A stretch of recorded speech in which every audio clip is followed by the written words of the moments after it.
penetapan nasab dengan DNA. Ketahuilah bahwa Islam sangat jelas. Di dalam menetapkan nasab ada ilmunya. DNA tidak masuk dalam hal ini. Dan justru bahaya sekali kalau sudah orang masuk pembahasan-bahasan seperti ini. Urusan nasab jangan dihubungkan dengan urusan DNA. DNA baru berguna nanti adalah misalnya untuk masalah kejahatan, untuk mencari atau untuk mengetahui tentang bukan urusan nasab. Kalau nasab sudah ada di dalam Islam, hati-hati, bahaya sekali nanti. Sebab kalau DNA itu nggak kenal akad nikah, biarpun nggak nikah, DNA bisa saja nyambung, nggak ada pernikahan. Sementara di dalam Islam ada namanya pernikahan yang sah. Jadi untuk dianggap ini keturunannya siapa adalah dengan pernikahan yang sah. Makanya menentukan nasab adalah dengan istifadhah. Misalnya di kampung itu sudah didengar bahwasanya si A anaknya si B. Sudah, jangan banyak tanya. Selagi orang ngomong itu anak saya, benar anakmu? Iya, selesai. Jangan bertanya ribut nikah kamu di mana dan Anda ini fudul, kurang ajar. Cukup dia mengatakan anak saya, selesai. Atau pengakuan atau di masyarakat sudah mengatakan, oh anaknya fulan. Di kampung Anda sudah tahu bahasa Anda anaknya ibu Anda, sudah tahu semuanya. Itu sudah cukup. Jangan sampai ada gerakan, ini ada gerakan di kampung ini adalah penentuan nasab. Jangan-jangan salah ini, DNA. Oh bahaya itu. Akan merusak, bisa taktil nusus, menghentikan nas-nas. Maka jangan urusan dengan itu. Tidak tahu apakah betul ada, tidak ada. Dari mana? Mulai kapan ada penentuan nasab dari DNA? Nggak mungkin ada. Syariat sudah sangat jelas. Pernikahan yang sah, biarpun itu pernikahan di luar Islam, sebelum orang masuk Islam, pernikahan non-muslim dengan non-muslim diakui nasabnya dalam Islam. Seorang Nasrani dengan Nasrani, pernikahan yang sah menurut agamanya, keturunannya dianggap sah. Jadi dengan pernikahan nanti yang benar. Atau mungkin masalah wati syubhat dan sebagainya, masalah ilhaqun nasab itu karena penyambungan nasab. Yang jelas DNA tidak bisa, dan itu bahaya sekali. Wah, ini bisa merusak, naudzubillah.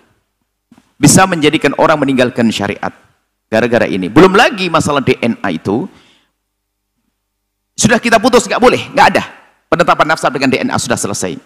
Akan tapi kita melihat permasalahan DNA, bisa saja tentang alatnya mungkin tidak akurat atau tidak benar atau rusak dan sebagainya. Kemudian orang yang menanganinya mungkin tidak jujur dan sebagainya. Itu bisa jadi begitu, akan tapi tidak usah sampai ke situ deh. Anggap saja menangani jujur, benar, alatnya paling hebat dan sebagainya, tetap tidak bisa untuk menetapkan nasab. Untuk qarinah tentang untuk satu hal sah, tapi untuk menentukan nasab tidak boleh. Apalagi sampai membatalkan nasab, naudzubillah, qadzaf, membatalkan nasab. Orang ini bapaknya ini dikatakan tidak sah gara-gara DNA. Anda sudah datangkan siapa bapaknya? Kalau Anda ada dicabuk 80 kali. Hati-hati. Jangan main-main DNA. Anda misalnya sudah tentu, Anda anaknya si fulan. Kemudian saya kok iseng, langsung cari DNA. Wah, nggak bener kan DNA? Nggak bisa. Kalau ini bukan bapaknya siapa? Ayo. Kalau kita tidak bisa menentukan, maka saya dicambuk. Hati-hati. Intinya, jangan main-main DNA deh. DNA adalah masalah penemuan baru, tapi bukan untuk menentukan nasab. Hei hamba Allah, jangan bikin gaduh malah dalam umat. Kalau DNA ini diterapkan, wah ini heboh semuanya. Sementara, lihat, di dalam Islam itu ada tentang saksi, dalam urusan kejahatan, perzinaan, 4 saksi, banyak hal. Macam-macam, jadi harus hati-hati penentuan. Menafikan nasab pun dalam Islam harus hati-hati. Nggak gampang menafikan nasab. Dalam urusan li'an misalnya, menafikan nasab hati-hati. Menentukan nasab adalah ada rambu-rambunya. Maka ingat, kalau sudah kita yakini bahasanya orang itu nasabnya sambung, sudah, Anda jangan banyak tanya. Jangan Anda meragukan. Kalau Anda meragukan, Anda menuduh dia berzina. Naudzubillah. Nuduh orang berzina adalah dosa. Ya, mohon maafin, saya tidak tahu apakah betul masalah DNA. Dari mana masalah DNA? Ini aneh sekali, nggak masuk pembahasan para ulama, nggak akan membahas masalah itu sebagai penetapan nasab. Tidak akan ada. Karena apa? Bukan begitu cara menetapkan nasab. Bahkan itu kalau diterapkan malah membahayakan. Sehingga besok bisa gerakan di kampung ini adalah tes DNA. Waduh, kacau, orang deg-degan. Biarpun yang nikahnya benar, nggak ada masalah, pasti deg-degan. Dan bukan begitu Islam. Hati-hati ya, mohon maaf lah. Tidak mungkin, saya tidak percaya. Mungkin Anda salah. Nah, mana ada penentuan nasab dengan DNA? Mana? Tidak ada itu semuanya. Penentuan nasab adalah dengan istifadhah. Kalau sudah di kampung itu anaknya dia,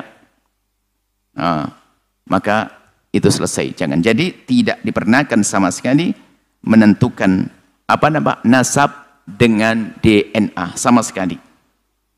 Dan tidak perlu kita masuk ke wilayah itu. Baik untuk membuktikan hanya sekedar coba-coba.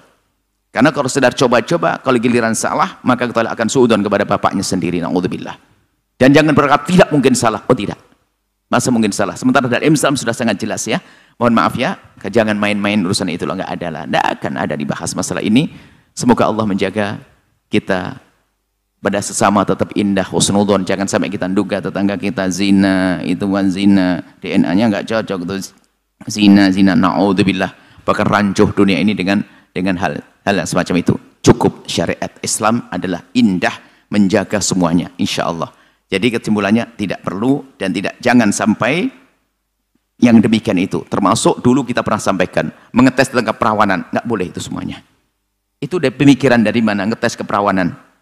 Orang hilang keperawanan bisa saja karena jatuh dan sebagainya. Hanya karena jatuh kemudian hilang keperawanannya lalu bilang zina. Oh, masya Allah, nggak ada itu semuanya. Islam indah, Islam indah. Makanya ketahuilah Islam, maka Anda akan mengerti bagaimana Anda menjelaskan tentang permasalahan umat. Insya Allah. Mohon maaf, insya Allah.